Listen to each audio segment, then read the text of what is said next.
ইরানের পক্ষ থেকে পারমাণবিক অস্ত্র তৈরিতে ব্যবহার করা যায় এমন ইউরেনিয়াম সমৃদ্ধকরণের কাজ সমানতালে এগিয়ে নেওয়া হচ্ছে।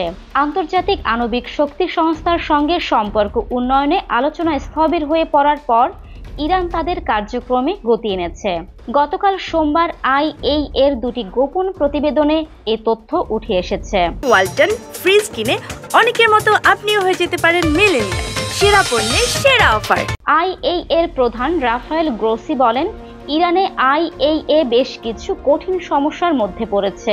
গত বছর তাদের যৌথ বিবৃতিতে দেওয়া প্রতিশ্রুতির সামান্য কিছু পদক্ষেপ ইরানে গ্রহণ করা সম্ভব হয়েছে। এ মাসে গ্রোসি ইরান কর্তৃপক্ষের সঙ্গে আলোচনার জন্য ও সহযোগিতার জোরদার করতে ইস্পাহান যান, কিন্তু এরপর থেকে তাদের আলোচনা আবার স্থবির হয়ে গেছে। এর মধ্যে ইরানের প্রেসিডেন্ট ইব্রাহিম রাইসি হেলিকপ্টার বিধ্বস্ত হয়ে নিহত হয়েছেন। ইরানের নতুন সরকারের কাছে তিনি আলোচনা চালিয়ে যাওয়ার আহ্বান জানিয়েছেন। আইএইএ এর ৩৫ সদস্য দেশের বোর্ড অব গভর্নরের পক্ষ থেকে ১.৫ বছর আগে ইরানের বিরুদ্ধে একটি খসড়া প্রস্তাব পাশ করা হয়।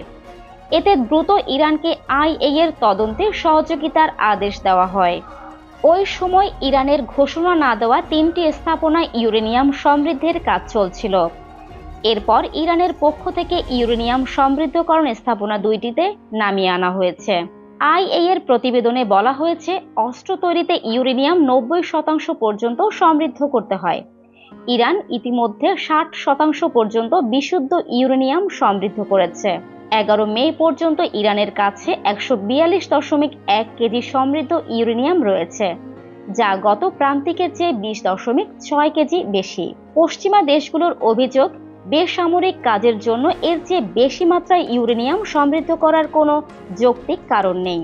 তবে ইরান বলছে, তাদের পারমাণবিক কর্মসূচি শান্তিপূর্ণ উদ্দেশ্যে গ্রহণ করা হয়েছে।